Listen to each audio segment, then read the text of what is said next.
ચાલો મિત્રો, તો આપણે હરિતકણની અતિ સૂક્ષ્મ રચનાનો આકૃતિ સાથે અભ્યાસ કરીએ। અહીંયા મેં તમને હરિતકણની સૂક્ષ્મ રચનાની આકૃતિ બતાવી છે। ઉચ્ચ કક્ષાની વનસ્પતિમાં હરિતકણ અંડાકાર હોય છે અને આપણે એ ઈંડાને ફોડી નાખ્યું છે, એ ઈંડાને તોડી નાખ્યું છે, તો આવું દેખાશે। આ અંડાકાર હરિતકણને તોડીને માઇક્રોસ્કોપમાં મૂકીને કેવી રચના દેખાય એ આકૃતિ મેં અહીંયા બતાવી છે। કણાભ સૂત્રની જેમ હરિતકણ પણ બેવડા પટલવાળી અંગિકા છે, એમાં પણ બે આવરણ આવેલા છે। આકૃતિમાં બતાવું, જો આ સૌથી બહારનું આવરણ જેને બાહ્ય પટલ કહેવાય, આ બહાર ફરતે છે આખું બાહ્ય પટલ, અને આ અંદરની બાજુએ આવેલું આવરણ એને અંતપટલ કહેવાય છે। આ અંતપટલ, અને આ અંતપટલ અંદરની બાજુએ એક પોલાણને ઘેરીને ગોઠવાયેલું છે। બીજા શબ્દમાં કહીએ તો અંતપટલની અંદરની બાજુ એક પોલાણ છે। તમે ઈંડાને તોડી નાખો તો અંદર પોલાણ હોય, બસ એવું જ આ એક પોલાણ છે। અને આ પોલાણ ખાલી નથી, એમાં સેમી ફ્લુઇડ અર્ધ તરલ પ્રવાહી ભરેલું છે। આમાં આખું આ પોલાણ છે ને એ અર્ધ તરલ પ્રવાહીથી ભરેલું છે, જેને આપણે મેટ્રિક્સ કહીશું। મેટ્રિક્સ અથવા તો ગુજરાતીમાં કેવું હોય તો આધારક। આ મેટ્રિક્સમાં ખાલી અર્ધ તરલ પ્રવાહી છે એવું નથી, આ મેટ્રિક્સની અંદર એક વલયાકાર ડીએનએ પણ છે। આ રીતે આવી બેવડી શૃંખલાવાળું એક વલયાકાર ડીએનએ પણ આવેલું છે। આ વલયાકાર ડીએનએ ઉપરાંત આની અંદર 70S પ્રકારના રિબોસોમ્સ પણ ગોઠવાયેલા છે। આવી રિબોસોમ્સની કણિકાઓ છે 70S। અને એ ઉપરાંત આ મેટ્રિક્સમાં કાર્બોદિત અને પ્રોટીનના સંશ્લેષણ માટેના ઉત્સેચકો પણ આવેલા છે, ઘણા બધા છે। આ રીતે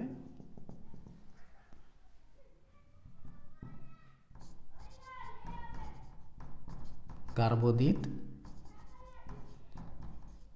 અને પ્રોટીનના સંશ્લેષણ માટેના ઉત્સેચકો, આવું તમને આધારકમાં જોવા મળશે। આ સિવાય આધારકની અંદર એક વિશિષ્ટ રચના આવેલી છે જે તમને તાત્કાલિક દેખાઈ આવશે। આ આધારકની અંદર ચપટી પટલયુક્ત કોથળીઓ જેવી રચનાઓ તમને જોવા મળશે, ઘણી બધી હોય। આ રીતે આ ચપટી પટલયુક્ત કોથળીઓ જેવી રચના, આ એક છે, આ બીજી, આ ત્રીજી, અહીંયા ચોથી, આ પાંચમી, આ છઠ્ઠી। આવી ચપટી પટલયુક્ત કોથળીઓ જેવી રચનાઓ આધારકમાં ઘણી બધી જોવા મળશે, જેને થાઇલેકોઇડ કહેવાય છે। અને બીજી એક ખાસિયત, આ જે થાઇલેકોઇડ છે, અમુક જગ્યાએ થાઇલેકોઇડ એકલી નથી હોતી। આ થાઇલેકોઇડ સિક્કાની થપ્પીઓની માફક ગોઠવાયેલી એક રચના બનાવે છે। એકબીજાની આ થાઇલેકોઇડ છે ને અમુક જગ્યાએ એકની ઉપર એક, એકની ઉપર એક એમ ગોઠવાઈને સિક્કાની થપ્પીઓ જેવી રચના બનાવશે। આ એક થાઇલેકોઇડ, એની ઉપર આ બીજો, એની ઉપર આ ત્રીજો, એની ઉપર આ ચોથો, એની ઉપર આ પાંચમો। આવા સિક્કાની થપ્પીઓ આપણે ગોઠવી હોય ને એ પ્રમાણે આ થાઇલેકોઇડ એકબીજા ઉપર એક એવી રીતના ગોઠવાયેલા છે, આવું જોવા મળશે। જો અહીંયા પણ એવું જ છે। આ રીતે સિક્કાની થપ્પીઓની માફક ગોઠવાયેલી થાઇલેકોઇડની રચના તમને જોવા મળશે, બરાબર ને? એટલે આ રીતે આ મેટ્રિક્સની અંદર તમે જોશો ને તો તમને ચપટી પટલયુક્ત કોથળીઓ જેવી રચના દેખાશે, જેને થાઇલેકોઇડ કહેવાય। આ કોથળીઓ એકની ઉપર એક એમ થપ્પીઓની માફક ગોઠવાય છે, અને આ જે રચના બનાવે છે ને એને ગ્રેના કહેવાય છે। આ સિક્કાની થપ્પીની માફક ગોઠવાયેલી રચનાઓ છે એને ગ્રેના કહેવાય છે। એટલે થાઇલેકોઇડની સિક્કાની થપ્પીઓની માફક ગોઠવાયેલી રચના એટલે ગ્રેના, અને ગ્રેના કહેવાશે। ગ્રેના એ બહુવચન માટે વપરાતો શબ્દ છે, આ બધું ગ્રેના કહેવાય। પણ આવી એક થપ્પી હોય ને, માન લો કે આ સિંગલ એક થપ્પી, તો એને ગ્રેનમ કહેવાય છે. આવી એક થપ્પીને ગ્રેનમ કહેવાય અને આવી ઘણી બધી થપ્પીઓને ગ્રેના કહેવાય. ઉચ્ચ કક્ષાની વનસ્પતિઓમાં મધ્ય પર્ણકોષની અંદર જે હરિતકણ રહેલા છે એમાં ગ્રેનાની સંખ્યા 40થી 60 હોય છે. એટલે ઉચ્ચ કક્ષાની વનસ્પતિના હરિતકણમાં ગ્રેનાની સંખ્યા 40થી 60 હોય છે. આ એક ગ્રેનમ છે ને એની અંદર થાઇલેકોઇડ ગોઠવાયેલા છે. જુઓ, આ 1 2 3 4 5 આ બધા થાઇલેકોઇડ. એ થાઇલેકોઇડની સંખ્યા કેટલી? એક ગ્રેનમમાં થાઇલેકોઇડની સંખ્યા 2 થી 100 જેટલી હોય છે. 2 થી 100 જેટલા થાઇલેકોઇડ. બીજી એક અગત્યની બાબત, આ જે બધા ગ્રેના છે ને એના થાઇલેકોઇડ એકબીજા સાથે એક પાતળી પટલમય રચના દ્વારા જોડાય છે. આ રીતે કે બે આની સાથે આના થાઇલેકોઇડ આની સાથે, આના થાઇલેકોઇડ આની સાથે, આની સાથે, આની સાથે, આમ એકબીજા સાથે આ ગ્રેનાના થાઇલેકોઇડ પાતળી પટલમય રચના દ્વારા જોડાય છે અને આ પાતળી પટલમય રચના છે ને એને આંતરગ્રેનમ પટલ કહેવાય. બરાબર, આંતરગ્રેનમ પટલ કહેવાશે. તો આવું તમને આધારકમાં જોવા મળે. બીજી બાબત, આ જે થાઇલેકોઇડ છે, ગ્રેનામાં ગોઠવાયેલા જે થાઇલેકોઇડ છે એ પોલી કોથળીઓ છે, અંદર પોલાણ હોય અને એના પોલાણને આપણે લ્યુમેન કહીશું. આ થાઇલેકોઇડનું જે આ પોલાણ છે ને એ પોલાણને ઇંગ્લિશમાં લ્યુમેન કહેવાય, ગુજરાતીમાં આપણે એને કોટર કહીશું. અને એ કોટર એ લ્યુમેન ખાલી નથી હોતું, એમાં ક્લોરોફિલ રંજક દ્રવ્ય ગોઠવાયેલા હોય છે, હરિતદ્રવ્ય ગોઠવાયેલા. દરેક થાઇલેકોઇડની અંદર એના પોલાણમાં આવા રંજક દ્રવ્ય, આવા ક્લોરોફિલ ગોઠવાયેલા હોય છે દરેકમાં, જે પ્રકાશ સંશ્લેષણનું કામ કરે છે. આમાં ક્લોરોફિલ છે. એટલે તમે આ હરિતકણનો છેદ લેશો તો એના આધારકની અંદર તમને આવું થાઇલેકોઇડનું બનેલું આખું તંત્ર દેખાશે. અને માટે જ હરિતકણની અંદર આ જે થાઇલેકોઇડ છે ને એને હરિતકણનો ક્રિયાત્મક અને રચનાત્મક ઘટક કહેવામાં આવે છે. હરિતકણનું રચનાત્મક અને ક્રિયાત્મક ઘટક કયો? તો જવાબ શું આવશે? થાઇલેકોઇડ. થાઇલેકોઇડ. બરાબર. બીજા શબ્દોમાં આવો પ્રશ્ન પણ પૂછાય કે ભાઈ હરિતકણનો બંધારણીય ઘટક કયો? બંધારણીય ઘટક કયો? તો પણ જવાબ શું આવશે? થાઇલેકોઇડ. બંધારણ એટલે રચના, એટલે હરિતકણનું રચનાત્મક અને ક્રિયાત્મક એકમ થાઇલેકોઇડ, હરિતકણનું બંધારણીય ઘટક એટલે થાઇલેકોઇડ. તો આ આપણે હરિતકણની અતિ સૂક્ષ્મ રચના જોઈ. હજી પણ આના કરતાં વધારે ડિટેલમાં હરિતકણને આપણે આગળ એક ચેપ્ટરમાં ભણવાનું છે. ફરી એકવાર કહી દઉં, આપણે શું જોયું એની અતિ સૂક્ષ્મ રચનામાં? આકૃતિ સાથે તમને પરીક્ષામાં પૂછાય કે ભાઈ હરિતકણ એ પ્રકાશ સંશ્લેષણ કરતી એક મુખ્ય અંગિકા છે અને વનસ્પતિ કોષમાં જ જોવા મળે છે. તમારે એની આંતરિક રચના જોવી હોય તો એનો છેદ લેવો પડે. તમે એનો છેદ લઈને અભ્યાસ કરશો તો ખબર પડશે કે એમાં 2 પટલ આવેલા હોય છે. એક બહારનું પટલ બાહ્ય પટલ અને બીજું અંદર રહેલું અંતપટલ. આ અંતપટલ છે એની અંદરના ભાગે એક પોલાણ હોય છે. એ પોલાણ ખાલી નથી હોતું, એમાં સેમી ફ્લુઇડ અર્ધ તરલ પ્રવાહી ભરેલું હોય છે, જેને શું કહેવાય? મેટ્રિક્સ.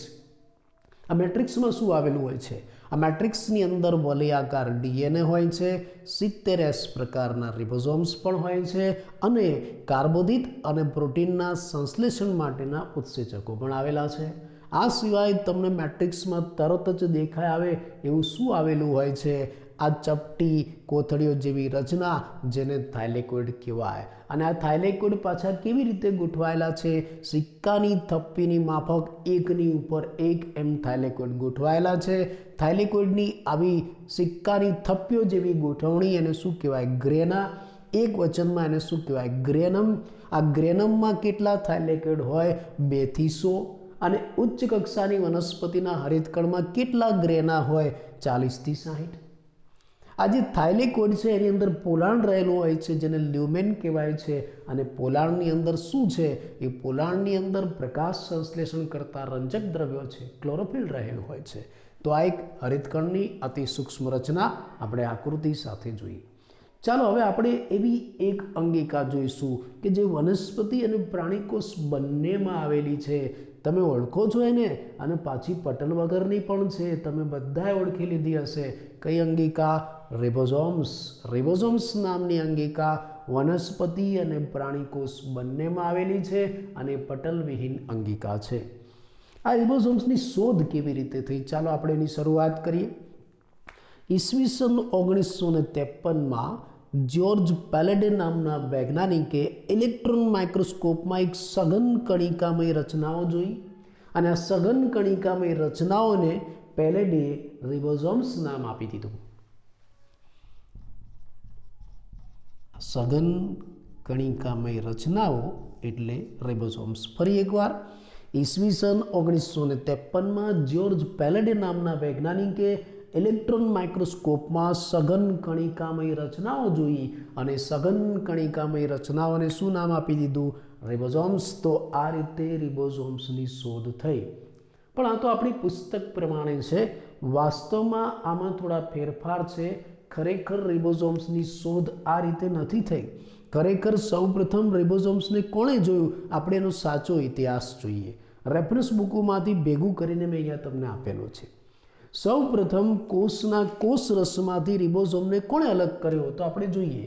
સૌપ્રથમ કોષના કોષરસમાંથી રિબોઝોમ્સને ક્લાઉડે નામના વૈજ્ઞાનિકે અલગ કર્યો, અને એ પણ ક્યારે? 1943માં.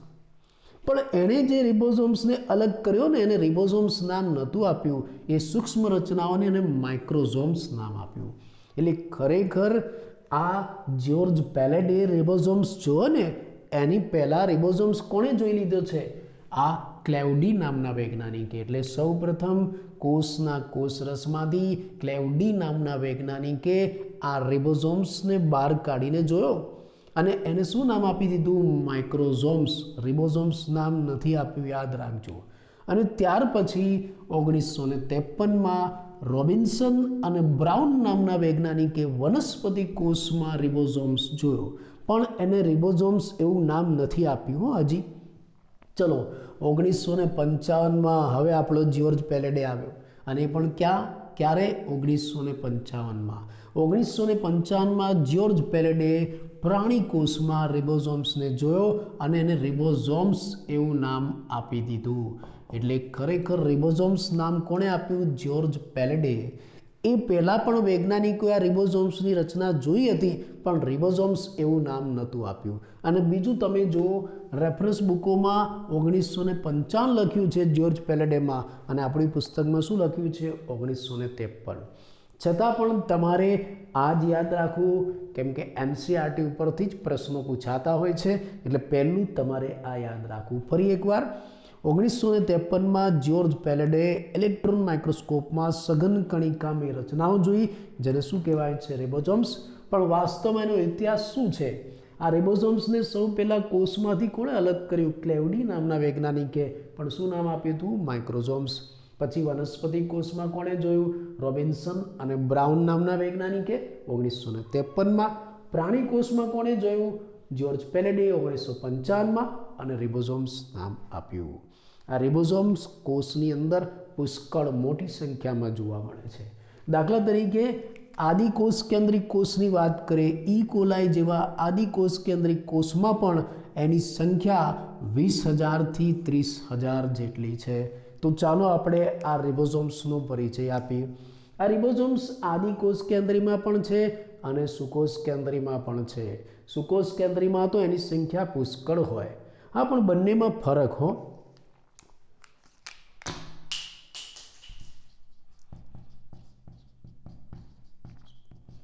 જે આદિકોષ કેન્દ્રિક કોષ છે ને, એમાં 70S પ્રકારના રિબોઝોમ્સ છે, આદિકોષ કેન્દ્રી. અને જે સુકોષ કેન્દ્રિક કોષ છે ને, એમાં 80S પ્રકારના રિબોઝોમ્સ છે. તમને પ્રશ્ન એમ થાય કે આ S શું છે? 70S પાછળ S લખ્યું. એસ એટલે સ્વેડબર્ગ યુનિટ, સ્વેડબર્ગ એકમ છે અને સ્વેડબર્ગ એ વૈજ્ઞાનિકનું નામ છે. વાસ્તવમાં આ એસ શું નક્કી કરે છે? વાસ્તવમાં આ એસ છે ને એ રિબોઝોમનું કદ નક્કી કરે છે. રિબોઝોમનું કદ કેવી રીતે માપી શકાય તમે જાણો છો? રિબોઝોમનું કદ સેન્ટ્રીફ્યુગેશનથી માપી શકાય છે. તમે સેન્ટ્રીફ્યુગેશન કરો ને એટલે તમને શું મળે ખબર છે?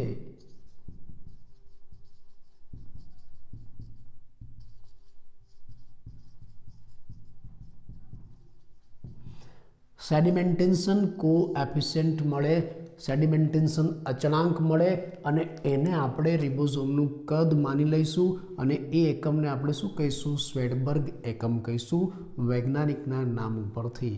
એટલે વાસ્તવમાં આપણે પાછળ જે એસ લખીએ છીએ ને એ રિબોઝોમનું કદ છે અને કદ આપણે કેવી રીતના માપીએ છીએ? સેન્ટ્રીફ્યુગેશન કરીને. સેન્ટ્રીફ્યુગેશન કરીને આપણને જે કદ મળ્યું છે એ કદને આપણે સ્વેડબર્ગ એકમમાં દર્શાવીએ છીએ. બીજી એક બાબત, આદિકોષ કેન્દ્રીનો રિબોઝોમ્સ હોય કે સુકોષ કેન્દ્રીનો રિબોઝોમ્સ, બંને રિબોઝોમ્સ બે પેટા એકમોના બનેલા હોય. કોઈ પણ રિબોઝોમ્સ બે પેટા એકમોનું બનેલું હોય. એક નાનો પેટા એકમ આવો અને બીજો મોટો પેટા એકમ છે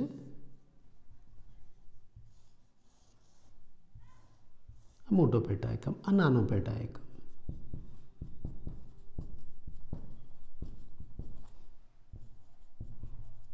અને આ મોટો પેટા એકમ. બીજી એક ખાસિયત, રિબોઝોમ બે પેટા એકમોનું બનેલું છે ને આ બંને પેટા એકમો છૂટા સ્વતંત્ર હોય છે, જોડાયેલા નથી હોતા. રિબોઝોમ્સમાં આ બંને પેટા એકમો ક્યારે જોડાય? જ્યારે પ્રોટીન સંશ્લેષણ થાય ત્યારે. એટલે જ્યારે પ્રોટીન સંશ્લેષણ થાય ને ત્યારે બંને પેટા એકમો જોડાય છે, પણ ક્યાં જોડાય? મેસેન્જર આરએનએ ઉપર. આ મેસેન્જર આરએનએ કોષ રસમાં રહેલો હોય.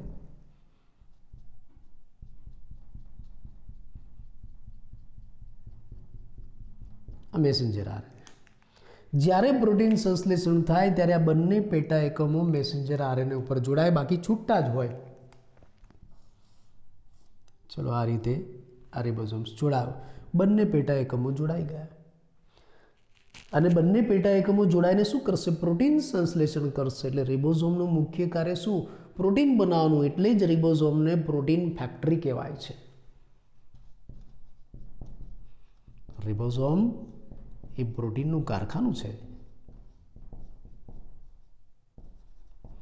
અને બીજી એક બાબત, સામાન્ય રીતે મેસેન્જર આરએનએ સાથે આવો એક જ રિબોઝોમ્સ જોડાતો હોય છે જ્યારે પ્રોટીન સંશ્લેષણ થાય ત્યારે, પણ ઘણી વખત એક કરતાં વધારે રિબોઝોમ્સ પણ જોડાય. 2, 3, 4 આવા વધારે રિબોઝોમ્સ જોડાય. જ્યારે એક કરતાં વધારે રિબોઝોમ્સ જોડાય તો એને પોલીરિબોઝોમ્સ કહેવાય છે, અથવા તો બીજા શબ્દમાં એને પોલિઝોમ્સ કહેવાય છે. બરાબર? એટલે તમે આદિકોષ કેન્દ્રિક કોષ લઈ લો કે સુકોષ કેન્દ્રિક કોષ, બંનેમાં રિબોઝોમ્સ તો છે જ, આપણે પહેલાં જ કહ્યું, પણ બંનેમાં ફરક છે. સુકોષ કેન્દ્રીમાં મોટો રિબોઝોમ્સ છે 80S પ્રકારનો અને આદિકોષ કેન્દ્રીમાં નાનો છે. પણ જ્યારે પણ રિબોઝોમ હોય ત્યારે રિબોઝોમ બે પેટા એકમોનો બનેલો હોય. એમાંનો એક નાનો હોય અને બીજો મોટો હોય. આ બંને પેટા એકમો કાયમી છૂટા હોય. ક્યારે જોડાય? જ્યારે પ્રોટીન સંશ્લેષણ થાય ત્યારે. આ રિબોઝોમનું મુખ્ય કામ પ્રોટીન બનાવવાનું. જ્યારે પ્રોટીન સંશ્લેષણ થાય ત્યારે આ બંને પેટા એકમો મેસેન્જર આરએનએ સાથે જોડાય છે આ રીતે અને પ્રોટીન સંશ્લેષણ કરશે. દાખલા તરીકે આદિકોષ કેન્દ્રી 70S પ્રકારનો રિબોઝોમ્સ છે એ કયા બે પેટા એકમોનો બનેલો છે? એક મોટો પેટા એકમ 50S 70Sમાં, જો ધ્યાન રાખજો, આદિકોષ કેન્દ્રીમાં 70S પ્રકારનો રિબોઝોમ્સ છે, એનો મોટો પેટા એકમ 50S છે અને નાનો પેટા એકમ 30S છે. જ્યારે સુકોષ કેન્દ્રીમાં રિબોઝોમ્સ 80S પ્રકારનો છે, એનો મોટો પેટા એકમ 60S છે અને નાનો પેટા એકમ 40S છે. બરાબર? આ રિબોઝોમ્સ આપણે એની રચના વિશેની વાત કરી. હવે આપણે એના રાસાયણિક બંધારણને જોઈએ. રિબોસોમ્સનું રાસાયણિક બંધારણ શું છે આપણે એનો પરિચય મેળવીએ. તમે જાણો છો મિત્રો રિબોસોમ્સ શાનું બનેલું છે રાસાયણિક દ્રષ્ટિએ? રિબોસોમ્સ રાસાયણિક રીતે શાનું બનેલું છે? ન્યુક્લિયોપ્રોટીનનું. રિબોસોમ્સ એ રિબોન્યુક્લિયોપ્રોટીન્સ પાર્ટિકલ કહેવાય.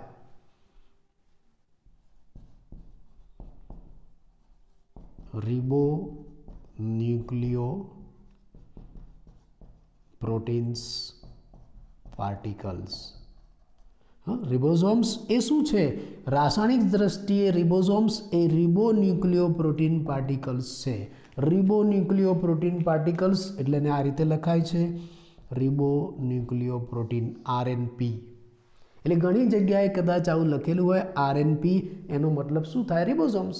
રિબોસોમ્સ રાસાયણિક દ્રષ્ટિએ શું છે? આરએનપી, રિબોન્યુક્લિયોપ્રોટીન.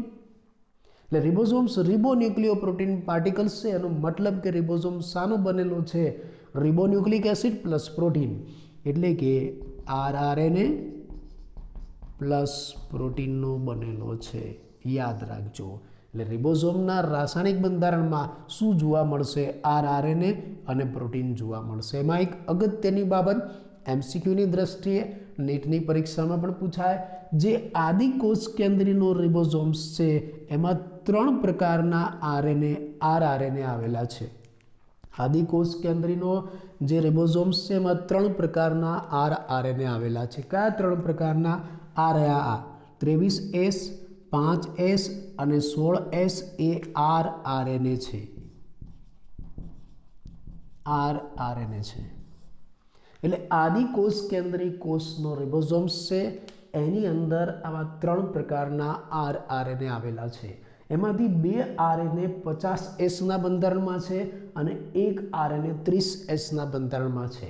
50Sના બંધારણમાં કયા આરઆરએનએ છે? 23S અને 5S. અને 30Sના બંધારણમાં કયા આરઆરએનએ છે? 16S. બરાબર. એવી જ રીતે સુકોષ કેન્દ્રી કોષનો જે રિબોસોમ્સ છે એના બંધારણમાં આવા 4 પ્રકારના આરઆરએનએ છે. કયા 4 પ્રકારના? જો આ 1, 2, 3 ને 4. 4 પ્રકારના આરઆરએનએ હોય છે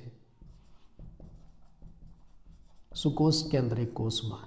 એમાંથી જે આ મોટો પેટા એકમ છે ને એની અંદર 3 પ્રકારના આરઆરએનએ આવેલા છે. આ અને નાનો પેટા એકમ છે એની અંદર આવો 1 પ્રકારનો આરઆરએનએ આવેલો છે. મોટો પેટા એકમમાં કયા આરઆરએનએ આવેલા છે? સુકોષ કેન્દ્રીમાં. સુકોષ કેન્દ્રીમાં મોટા પેટા એકમમાં 60Sમાં 28S, 5S અને 5.8S પ્રકારના આરઆરએનએ આવેલા છે. અને 40Sમાં 18S પ્રકારના આરઆરએનએ આવેલા છે. આ રિબોસોમ્સનું રાસાયણિક બંધારણ થયું. તો અહીંયા આપણે સૂક્ષ્મ એવી નાની પટલવિહીન અંગિકા રિબોસોમ્સનો અભ્યાસ, એની સંખ્યા અને રાસાયણિક બંધારણ સાથે પૂરો કર્યો. ફરી એકવાર આ રિબોસોમ્સ વિશે તમને કહી દઉં. જો રિબોસોમ્સ એ વનસ્પતિ અને પ્રાણી કોષ બંનેમાં આવેલી પટલવિહીન અંગિકા છે, તમે બધા જાણો છો. અને એની શોધ ઈસવીસન 1953માં જ્યોર્જ પેલેડે નામના વૈજ્ઞાનિકે ઇલેક્ટ્રોન માઇક્રોસ્કોપમાં કરી. એને ઇલેક્ટ્રોન માઇક્રોસ્કોપમાં સઘન કણિકામય રચનાઓ જોઈ. શું નામ આપી દીધું? રિબોસોમ્સ. પણ એનો ઇતિહાસ શું છે? વાસ્તવમાં આ રિબોસોમ્સને સૌપ્રથમ કોણે અલગ કર્યું? ક્લેવડી નામના વૈજ્ઞાનિકે કોષરસમાંથી અલગ કર્યું, પણ એને નામ શું આપ્યું હતું? માઇક્રોસોમ્સ. ત્યાર પછી 1953માં રોબિન્સન અને બ્રાઉન નામના વૈજ્ઞાનિકે વનસ્પતિ કોષમાં આ રિબોસોમ્સને જોયા, પણ નામ નહોતું આપ્યું રિબોસોમ્સ એવું. 1955માં જ્યોર્જ પેલેડે પ્રાણી કોષમાં રિબોસોમ્સને જોયા અને એને રિબોસોમ્સ એવું નામ આપી દીધું. આ રિબોસોમ્સની સંખ્યા પુષ્કળ હોય છે કોષમાં. ઈ કોલાઈ જેવા આદિકોષ કેન્દ્રી કોષમાં 20,000 થી 30,000 હોય છે. તો સ્વાભાવિક છે કે સુકોષ કેન્દ્રીમાં તો પુષ્કળ હોય છે. આ રિબોસોમ્સ પછી આદિકોષ કેન્દ્રીનો હોય કે સુકોષ કેન્દ્રીનો હોય, પણ એ રિબોસોમ્સ 2 પેટા એકમોનો બનેલો હોય છે. એમાં એક નાનો પેટા એકમ હોય અને બીજો મોટો પેટા એકમ હોય. સામાન્ય રીતે આ બંને પેટા એકમો છૂટા હોય છે, પણ જ્યારે પ્રોટીન સંશ્લેષણ થાય ત્યારે આ બંને પેટા એકમો જોડાય છે. અને ક્યાં જોડાય છે? મેસેન્જર આરએનએ ઉપર. અને શું બનાવશે? પ્રોટીન બનાવશે. માટે જ રિબોઝોમને પ્રોટીન ફેક્ટરી કહેવાય છે. સામાન્ય રીતે મેસેન્જર આરએનએ ઉપર આવો એક જ રિબોઝોમ જોડાય, પણ ઘણી વખત આવા વધારે રિબોઝોમ્સ જોડાય છે, જેને પોલીરિબોઝોમ્સ અથવા તો પોલિઝોમ્સ કહેવાય. રાસાયણિક દ્રષ્ટિએ આ રિબોઝોમ્સ શું છે? રાસાયણિક દ્રષ્ટિએ આ રિબોઝોમ રિબોન્યુક્લિયોપ્રોટીન્સ છે. રિબોન્યુક્લિયોપ્રોટીન એટલે આરએનપી. એના બંધારણમાં શું હોય? આરઆરએનએ પ્લસ પ્રોટીન. એમાં આરઆરએનએ જુદા જુદા પ્રકારના હોય. 70S પ્રકારનો જો રિબોઝોમ્સ હોય આદિકોષ કેન્દ્રીનો, તેમાં 3 પ્રકારના આરઆરએનએ હોય છે. અને 80S પ્રકારનો જો રિબોઝોમ્સ હોય સુકોષ કેન્દ્રીનો, તેમાં 4 પ્રકારના આરઆરએનએ હોય છે. કયા છે ને ક્યાં છે આપણે જોઈએ. આ 50S પ્રકારનો જે એકમ છે આદિકોષ કેન્દ્રીમાં, 70Sમાં જે 50S એકમ છે એમાં 23S અને 5S પ્રકારનો આરઆરએનએ છે. જ્યારે 30S એકમમાં 16S પ્રકારનો આરઆરએનએ છે. આ આરઆરએનએ છે બધા. બીજું સુકોષ કેન્દ્રી જે 80S પ્રકારનો રિબોઝોમ્સ ધરાવે છે, એમાં 4 પ્રકારના આરએનએ, એમાંથી 3 પ્રકારના તો 60Sમાં છે. કયા 3 પ્રકારના? 28S, 5S, 5.8S અને એક પ્રકારનો 18S એ 40Sમાં આવેલો છે. તો આ રીતે આપણે આ રિબોઝોમ્સની રચનાનો પરિચય આપ્યો. પુસ્તક કરતાં મેં થોડું ઘણું વધારે આપ્યું છે. આમાંથી થોડું ઘણું આજે મેં આપ્યું છે, એમાંથી ઘણું બધું તમને નીટ વગેરેમાં પૂછાતું હોય છે, એટલે થોડી વધારે માહિતી આપી છે.